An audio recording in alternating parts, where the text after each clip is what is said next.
बिस्मिल्लाहिर्रहमानिर्रहीम। अस्सलाम वालेकुम। आज हम बनाने जा रहे हैं आलू कोफ्ते का सालन। रेसिपी की तरफ चलते हैं। इसके इंग्रेडिएंट हैं आलू, प्याज, हरा धनिया, हरी मिर्च, साबुत गरम मसाला, पिसा धनिया, लाल मिर्च, हल्दी, जायफल, जवतरी, खसखस, लहसुन, अदरक, नमक, कच्ची पिसी प्याज, खोपरा, बेसन, कीमा, दही, हस्ब ज़रूरत पानी और 1 कप ऑयल। सबसे पहले हम एक मिक्सी में खोपरा, बेसन और पिसी लाल मिर्च डालकर पीसकर इसको साइड में रखेंगे। ये पाउडर कीमे में ऐड कर कर कीमा पीसेंगे। एक चॉपर में अब हम आधी हरी मिर्च, आधा हरा धनिया, कीमा, लहसुन अदरक का पेस्ट, खसखस और खोपरे बेसन का पाउडर डालकर अच्छे से पीस लेंगे। इसी तरह सारा कीमा पीस लेंगे और जो सिल पर पीसना चाहें वो इस मेथड को सिल पर अप्लाई करें। अब इस कीमे में 4 टीस्पून दही और हस्ब ज़रूरत नमक डालकर इस सब को अच्छे से मिक्स करेंगे। इससे कोफ्ते सॉफ्ट बनते हैं। इसको अच्छे से मिक्स करना है और 15 मिनट के लिए रेस्ट पर रख देना है। उसके बाद हम इस कीमे के बॉल बनाकर साइड पे रख देंगे। अब एक पतीली में हम ऑयल गरम करके तमाम प्याज कट करके फ्राई करेंगे। जब हमारी प्याज गोल्डन ब्राउन हो जाएगी तो हम उसको निकाल कर अलग जूसर में पीस कर एक बॉल में साइड पे रख देंगे।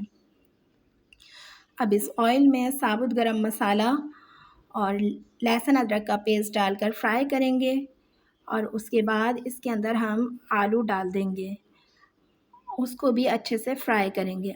आलू फ्राई करने के बाद जो हमारा दही है उसमें तमाम मसाले, कच्ची पिसी प्याज डालकर अच्छे से मिक्स करेंगे। मिक्स करने के बाद हम इसको आलू में डालकर अच्छे से फ्राई करेंगे और आलू को मीडियम फ्लेम पर गलने के लिए रख देंगे। जब हमारे इस मिक्सर को हम इसको अच्छे से हम मिक्स कर रहे हैं। जब हमारे आलू गल जाएंगे तो उसके बाद हमारे कोफ्ते भी रेडी हो गए हैं।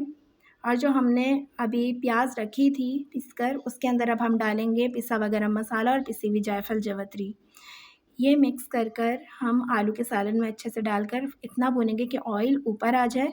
उसके बाद हम इसमें हस्ब ज़रूरत पानी डाल देंगे और अब हम इसमें कोफ्ते के बॉल एक एक करके सब डाल देंगे और 15 से 20 मिनट तक बिल्कुल स्लो फ्लेम पर ढककर पकाएंगे और इतनी देर में हमारे कोफ्ते रेडी हो जाएंगे। हमारे कोफ्ते तकरीबन रेडी हो गए हैं। अब हम इसमें हरा धनिया, हरी मिर्च, अदरक डालकर गार्निश करेंगे। हमारे आलू कोफ्ते का सालन तैयार है। अब हम इसको डिश आउट कर रहे हैं एक प्लेट में। रेसिपी अच्छी लगे तो लाइक और कमेंट ज़रूर करें। यकीनन आज की रेसिपी आपको अच्छी लगी होगी।